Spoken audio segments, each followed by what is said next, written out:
Have you ever felt it? That kind of nagging feeling that even though you're technically an adult, you're not quite a grown-up. It's something a lot of men are quietly wrestling with. So today, we're going to pull back the curtain on this whole thing, the rise of what's being called the boy man.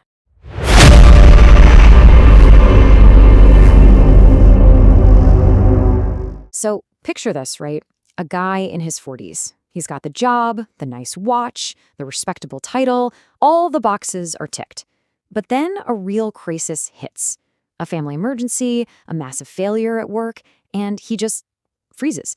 The whole confident exterior cracks, and suddenly he's looking for somebody else, anybody else, to make the call. It's like he feels like a kid playing dress-up in his own life. It's a pretty tough question to ask yourself, isn't it? Maybe you see a little bit of that in your own reflection, or maybe it sounds exactly like a friend or your brother or your partner. Look, this isn't just some abstract idea. For millions of guys, this is their day-to-day reality. Okay, Section 1, the boy man epidemic.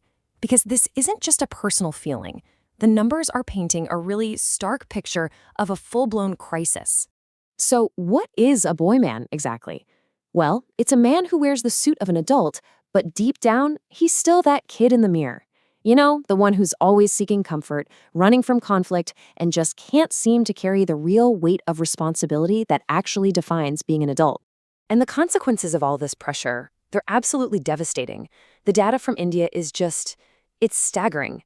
A man takes his own life every 4 minutes. Let that sink in. Every 4 minutes.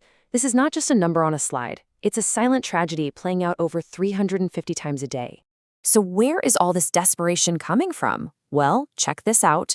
1 in every 3 men feels like he's not man enough. And why? It's the pressure to kill it in his career, to succeed in dating. He's constantly being measured against this invisible, impossibly high bar, which just reinforces that horrible feeling of being an imposter. And this is really a battle being fought on 2 fronts. First, there's the biological one.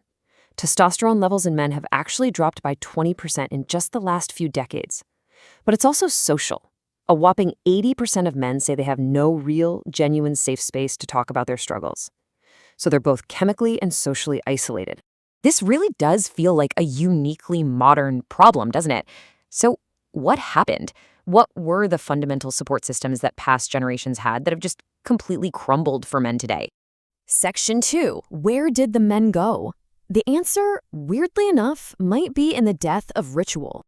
For literally centuries, societies had this incredibly powerful tool for forging men, the rite of passage.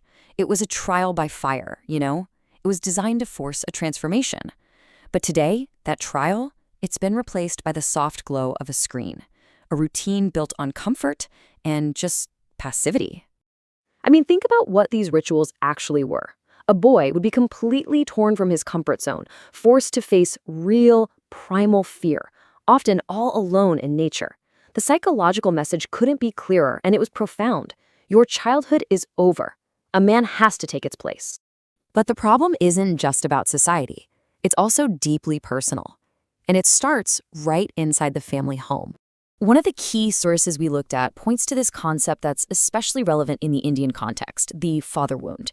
Now, this isn't about a father being physically gone. No, it's about having a father who was a provider, sure, but not a guide. A figure who left his son with absolutely no emotional map for the incredibly difficult journey of becoming a man. And this is often made worse by a culture of what some people call suffocating love. When a man in his 30s is still shielded from making his own decisions and his own mistakes, he never gets to develop what one source calls the masculine muscle of responsibility. It just withers away because it's never been used. But what if this whole struggle, this feeling of being pulled in 2 different directions, isn't just societal or psychological? What if it's biological? Let's take a look at the civil war that's happening right inside your own brain. See, on one side, you've got the ancient, impulsive limbic system, and on the other, you've got the modern, disciplined, prefrontal cortex. These 2 parts of your brain are in a constant knockdown, drag-out fight for control over what you do. All right, let's break this down.